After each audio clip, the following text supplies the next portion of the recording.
여러분 안녕하십니까? 아침의 광장 박은정입니다. 대구시에 이어서 경상북도도 산하 공공기관 통폐합 방안을 내놨습니다. 일단 통합 제외 대상이 있는데요.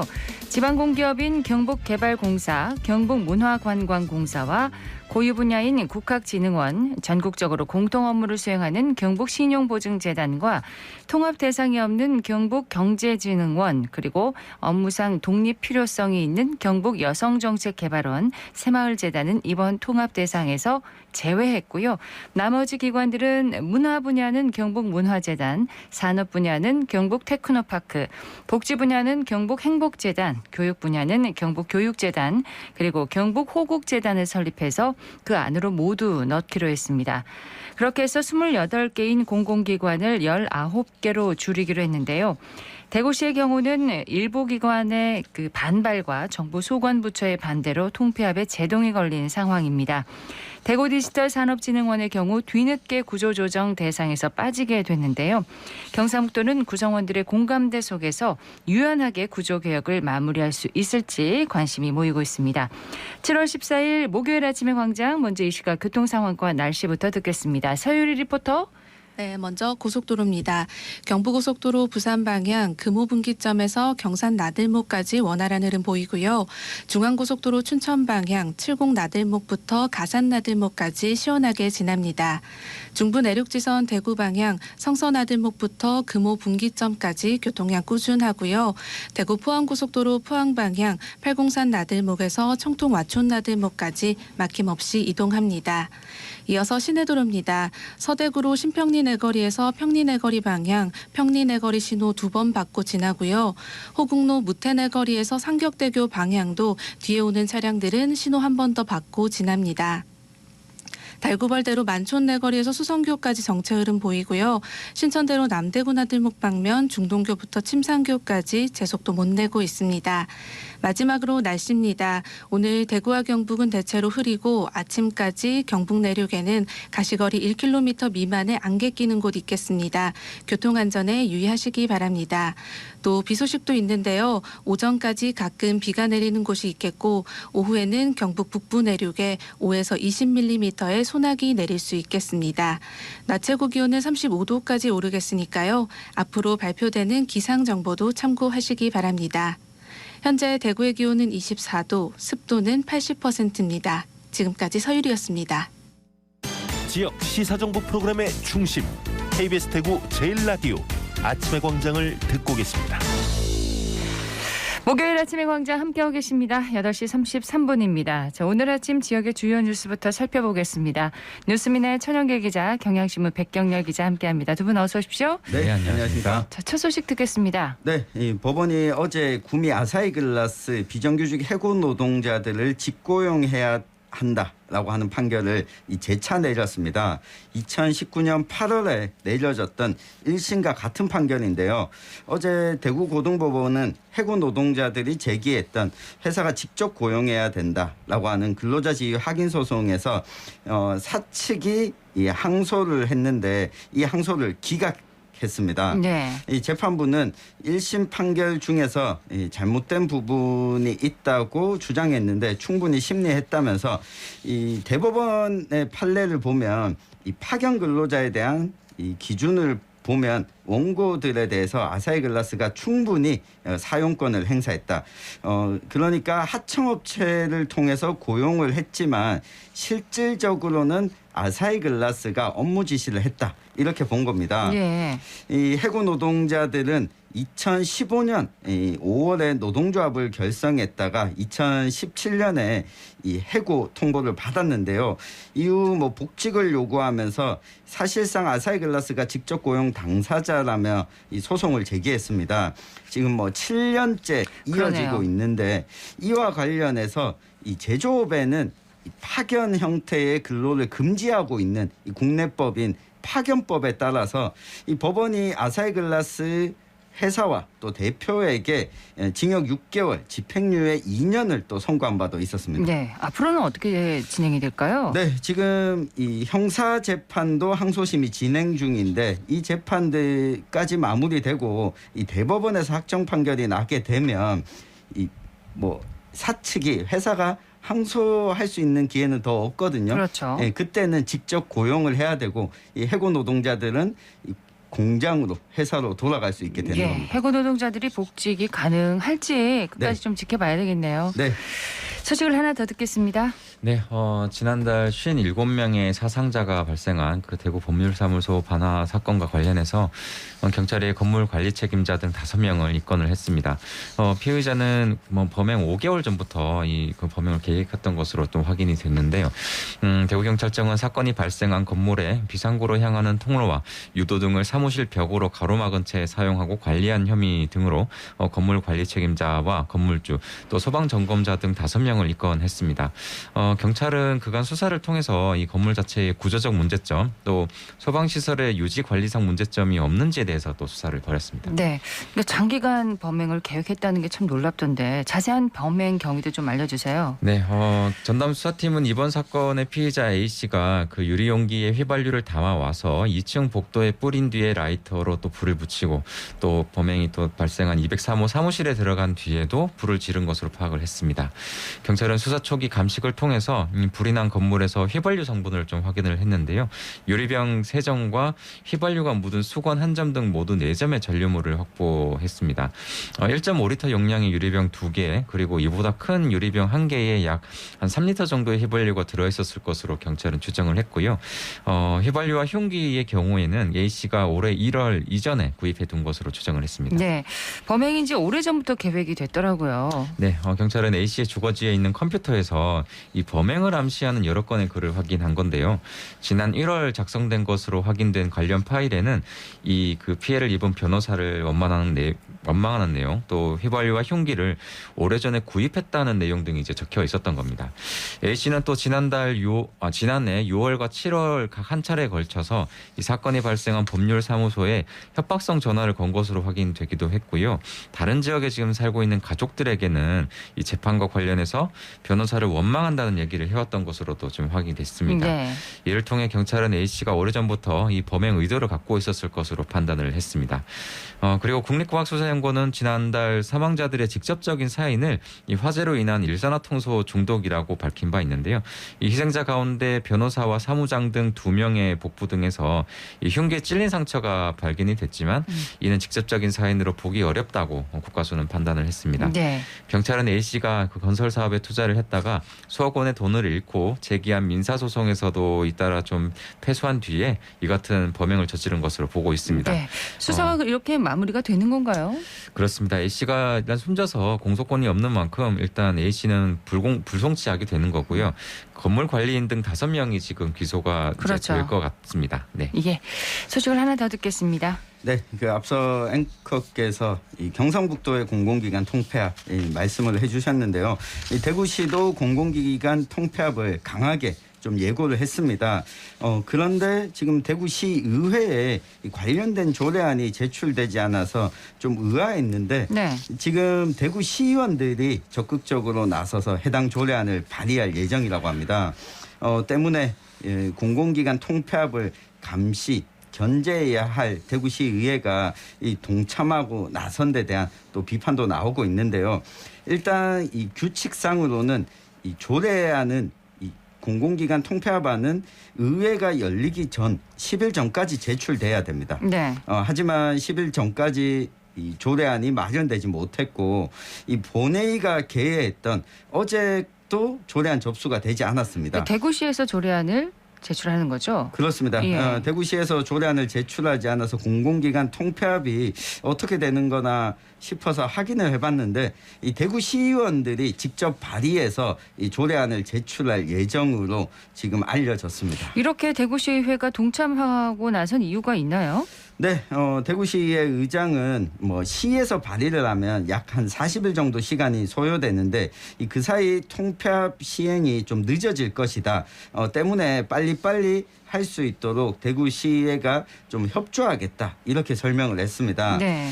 그런데 지난 4일 이만규 대구시의회 의장이 당선된 후에는 공공기관 통폐합에 대해서 의회가 옥석을 가려서 살피겠다 이런 말을 한 적이 있었거든요. 때문에 대구시 의원 내에서도 좀 비판의 목소리가 나오고 있습니다.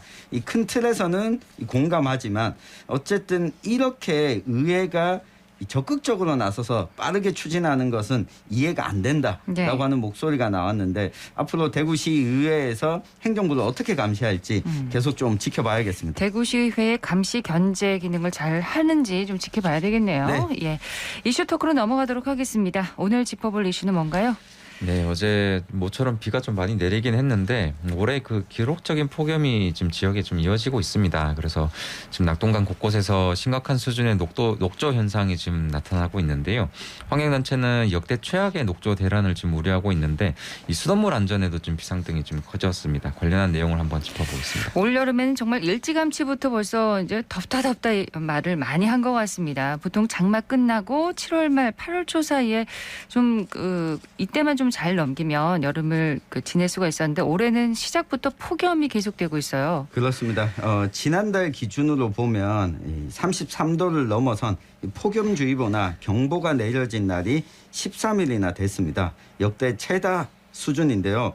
이전의 최고 기록이 7일이었고 이 최근 10년과 비교해도 한 2배에서 4배 가량 많았습니다. 특히 장마가 시작된다라고 해서 이 더위가 좀 가시나 싶었는데 장마가 시작되고 지난달 하순에 평균 기온이 28.6도로 네. 1973년 기상관측 이래 가장 높았습니다. 어제 좀 오랜만에 비가 내리긴 했지만 장마라는 말은 정말 무색한 것 같습니다. 그냥 소나기성으로 비가 잠깐 내렸다가 그치는데 비가 대구 쪽으로는 크게 내리지 않네요. 그렇습니다. 최근에 이제 제가 좀 자료를 좀 확인을 해봤는데요. 예년보다 확실히 좀 적게 내렸습니다. 대구지방기상청에 따르면 지난달 6월부터 그러니까 지난 11일까지 한 40일 정도 되는 기간 동안 대구의 강수량이 112.4mm였습니다. 근데 이게 평년 그러니까 30년 평균을 내면은 235.8mm인데요. 절반도 안 되네요. 예. 그런 정도 수준밖에 안 되는 거고요. 같은 기간 해평취수장이 있는 경북 구미 인근에 좀 보니까 비가 129mm 내렸는데 이 역시 절반 수준인데 평년 강수량이 237.9mm였어요. 그렇군요. 이렇게 폭염에 강수량까지 적다 보니까 지금 녹조가 그렇게 심각하다면서요? 맞습니다. 대구환경청은 무더위로 인한 수온 상승과 또 지속된 가뭄으로 녹조가 증식하기 쉬운 환경이 만들어졌다고 분석을 하고 있는데요. 이 환경단체는 최근에 이 유해남조류가 이 군집을 형성해서 낙동강 곳곳에 페인트를 풀어놓은 것과 같은 모습이 나타나고 있다고 우려를 표했습니다. 이 대구 시민들의 식수원인 낙동강이 오염되고 있는 만큼 이 정부가 이 낙동강 보호의 수문 개방 등의 대책을 마련해야 된다. 연을 촉구하고 있습니다. 네, 백경열 기자 현장에 직접 다녀왔다고 들었습니다. 상황은 어떻던가요? 제가 가긴 갔는데 지난 11일에 갔는데 네. 이날이 비가 좀 공교롭게 오긴 왔었습니다. 그렇군요. 근데 이제 성주 선남면에 있는 성주대교를 제가 먼저 가봤었는데 이게 낙동강 변에 있거든요. 갔는데 그날 이제 비가 와서 녹조는 좀 흩어진 상황이긴 했는데 이게 강물 속을 좀 들여다 보니까 나뭇잎이 이제 강변 쪽으로 많이 밀려와 있었고요. 이게 녹색 물감이 번져나가는 듯한 녹조 알갱이를 좀 실제로 쉽게 그렇군요. 볼 수가 있었습니다. 육안으로도 쉽게 확인이 될 정도였고 고령교 달성군 농고모에 있는 고령교 아래에서도 비슷한 현상을 제가 볼 수 있었습니다. 그래서 성주대교 인근에서는 또 한 주민을 만났었는데 얼마 전까지만 해도 이 강변에 걸쭉한 녹조 덩어리가 좀 물가까지 밀려와 있었다고 전했고요.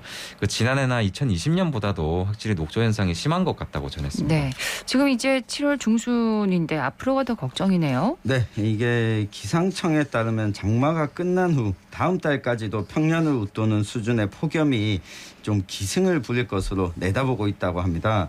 녹조 현상이 더 심해질 수 있다. 라고 하는 우려가 나오는 겁니다. 자, 낙동강이 이제 지역민의 식수원이기 때문에 이제 염려가 되는 건데 역대 최악의 녹조가 우려되는 상황. 수돗물 괜찮을까요?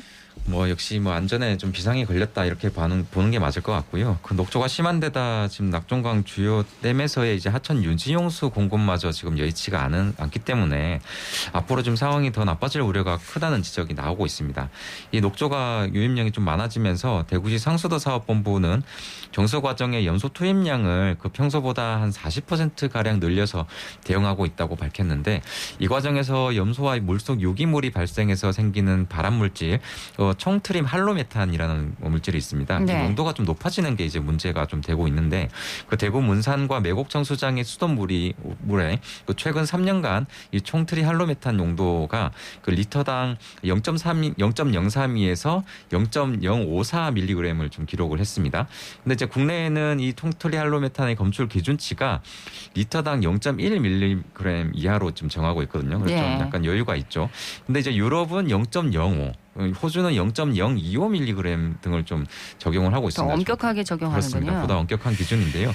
이 기준으로 봤을 때는 대구 시민 대다수가 이 기준을 좀 초과한 여기 기준에 맞는 좀 수돗물을 마시고 있는 그런 셈입니다. 네, 여기에다 또 어제는 환경단체가 또 다른 문제를 추가로 지적을 했더라고요. 네, 뭐 지난 7일에 이제 발견이 됐는데 그 경남에서 수돗물에서 깔따구 유충이 좀 발견되는 그런 상황이 있었습니다. 수돗물에서요. 네, 근데 대구환경운동연합이 어제 그 매곡 취수장 건너 낙동강에서 이 15분 정도 만에 이 붉은색인 이제 깔따구 유충을 20개체 넘게 채집했다고 주장을 한 겁니다.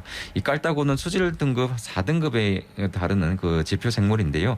환경운동연합은 이 정도 상황이면 이 강정고령부에 깔따구가 광범위하게 퍼져 있다고 봐야 한다고 주장을 했고요. 또 대구 수돗물에서도 이 깔따구 유충이 나올 가능성이 있다고 보고 민관 합동조사까지 필요하다고 주장을 했습니다.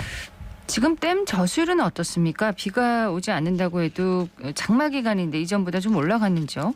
올라가지 못했습니다. 이 가뭄으로 대구 경북 지역 주요 댐이 말라가고 있는 상황인데요. 12일 오후 기준으로 안동댐의 저수율이 42.4%, 이마댐은 26.6%로 이 가뭄 관심 단계에 있습니다. 특히 이마댐은 예년 37.9%의 저수율을 크게 밑돌고 있는데요. 영천댐과 운문댐 역시 12일 오후 기준 저수율이 19%, 25.8%에 그쳐서 지금 용수 공급 자체를 걱정해야 될 수준입니다. 네. 한국수자원공사 관계자가 이렇게 설명을 하고 있는데 이마댐은 2014년 8월 이후에 저수율이 8년 만에 최저 수준이다. 라고 설명을 했습니다.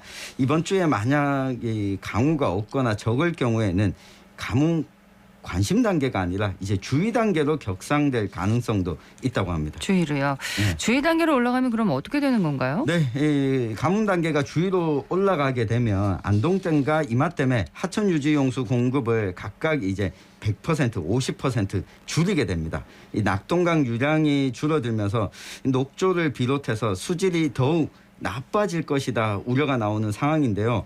환경단체는 급한 대로 이 수질 개선을 위해서 낙동강 보라도 우선 개방하고 이 보개방을 위해 이 치수시설과 양수시설 역시 하루빨리 보개방을 할 수 있도록 개선해야 한다고 네. 주장을 하고 있습니다. 근데 보혜 수문을 열지 못하는 이유가 취수와 양수 시설 문제 때문인 거죠? 큰 이유입니다. 이게 보에 가두던 물을 그 주변 농민들이 농업용수로 지금 사용하거든요. 네. 근데 이 취수구의 높이가 이제 너무 좀 높게 설계되어 있는 바람에 이 보의 문을 열면 자연스럽게 이제 수위가 낮아지면서 취수구보다 수위가 내려가서 물을 끌어올 수가 없게 되겠죠.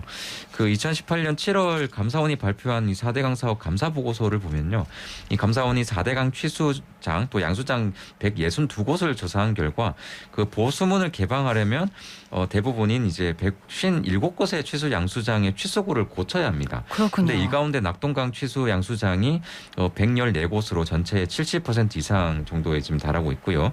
그 4대강 사업을 하면서 이 보수위 운영 계획도 좀 세우지 않고 취수구를 이제 높인 탓이라는 비판이 나오는 지점인데 그 환경에 미친 악영향도 문제지만 그것도 제대로 계획도 세우지 않고 마치 이제 속도전을 하듯이 공사를 강행한 결과라는 비판이 좀 따르고 있습니다. 자, 그런데 이 낙동강물로 재배한 농산물에서 또 녹조 독성이 검출됐다는 소식도 있었잖아요. 네. 수돗물도 농산물도 근본적인 대책 마련이 정말 필요해 보입니다. 맞습니다. 그 앞서 백 기자가 언급했던 이 녹조의 독성이 바로 수돗물로 이어지는 게 아니라 이 염소 투입량이 늘어나면서 이 발암물질 농도가 높아지기 때문인데요. 이 결국 녹조 현상을 줄일 수 있는 근본적인 대책 마련이 필요한데 이게 4대강 사업을 두고 그동안 정쟁을 많이 벌였는데 이제는 정쟁이 아니라 시민 건강을 중심값에 놓고 이 대책을 좀 마련할 필요가 있습니다. 그렇습니다. 예. 앞서 이제 그 기온과 강수량 소식도 제가 뭐 좀 요약해서 전해드렸는데 이게 기후 변화가 정말 심각합니다. 날이 해가 갈수록 네. 그 뭐 앞으로 좀 예상을 하기 힘들 정도로 좀 종잡을 수 없을 정도로 변화가 좀 심각해지고 있는데 지금까지 우리가 안전하다고 생각했던 이런 다양한 시스템들, 이런 시스템을 다시 한번 재정비해서 장기적인 안목을 갖고 고쳐나갈 필요가 있다는 그런 생각이 좀 들었습니다. 네, 뉴스민의 천영길 기자, 경향신문 백경렬 기자였습니다. 두 분 고맙습니다. 감사합니다. 고맙습니다.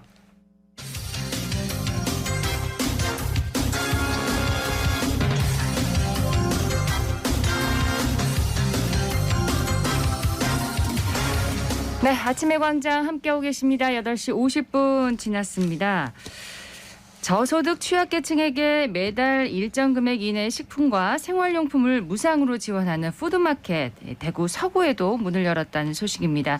상대적으로 저소득층 비율이 높은 서구에만 지금까지 푸드마켓이나 푸드뱅크가 없어서 설치 요구가 높았다고 하는데요. 김현주 리포터가 현장 다녀왔다고요? 네, 전 지난 화요일에 서구 자원봉사센터 근처에 생긴 푸드마켓에 다녀왔습니다.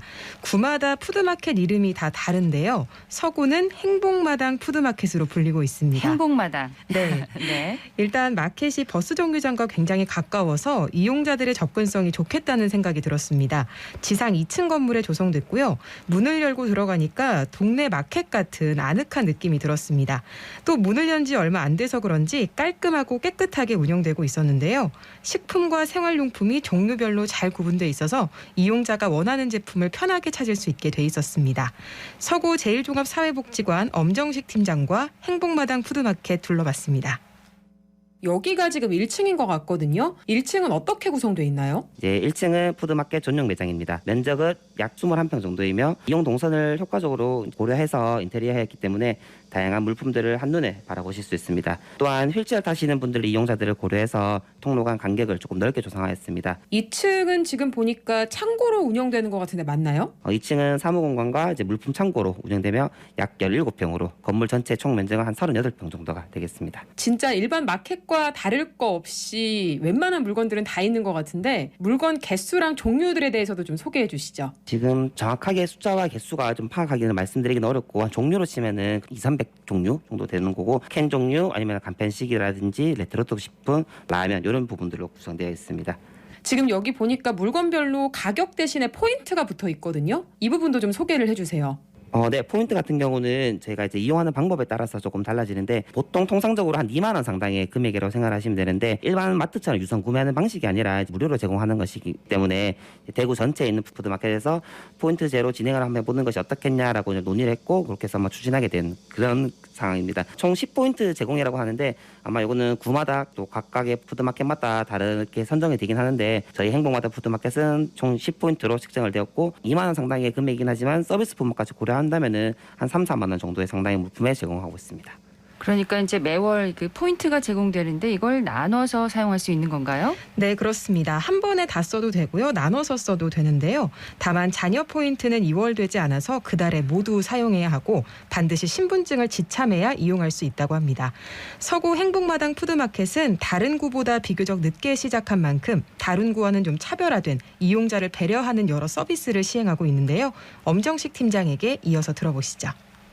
서구에서 최초로 운영되는 거다 보니까 이용자들의 반응들은 상당히 좋으신 편이고 주민분들이 더욱 강력하게 말씀하셔서 추진했던 사업이다 보니까 어르신들의 만족도는 되게 높은 편입니다. 특히나 또 특별하게 제가 타구랑 다르게 저희 푸드마켓을 오셔서 이제 물건을 골라서 담아 가시는 분들을 제외하고 먼 거리에 계시거나 거동이 불편한 장애인분들, 독거노인 어르신들 같은 경우에는 매월 말 저희 행복마다 푸드마켓으로 전화 신청하시면은 저희가 물건들을 포장을 하여 관할 행정복지센터에 물품을 가져다 드리는 1:1 배송 서비스를 하고 있습니다. 또한 직장인이나 학생들처럼 낮 시간대 이용하기 어려운 분들을 위해서 매달 첫 번째, 세 번째 수요일은 저녁 8시까지 야간 푸드마켓을 운영해서 이용자들을 위해서 조금 더 많은 배려를 제공하고 있습니다. 행복마다 푸드마켓 같은 경우는 뭐 기업이나 기업 단체, 아니면 마트 사장님들, 개인 기부자들이 많긴 하시는데 개인적으로 이제 개인 기부를 원하시는 분들의 참여를 독려하기 위해서 서구 제일종합사회복지관에서 함께 나눔 박스라는 사업을 좀 준비하고 있습니다. 나눔 박스라는 것은 가정에서 사용하지 않는 물건들, 나에게는 조금은 여유가 있어서 필요 없지만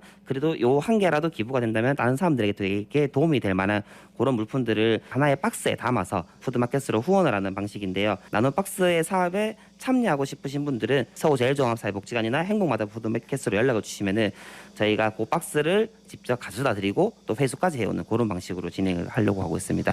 8월 달부터는 본격적으로 진행을 하려고 하고 있습니다. 네, 마켓을 둘러보면서 이곳에서 일하시는 분들 그리고 자원봉사자분들을 만났는데요. 저소득 취약계층을 위한 다각적인 지원이 더 필요하다고 이야기했습니다. 함께 들어보시죠. 서구 공공 분야 희망 근로자로 일하고 있는 이성희라고 합니다. 저는 오전 9시부터 오후 4시까지 근무하고 있어요. 손님들 오시면 물건 구매하는 데 도와드리고 계산도 도와드리고 진열이라든지 물품 정리 이런 것도 하고 있어요.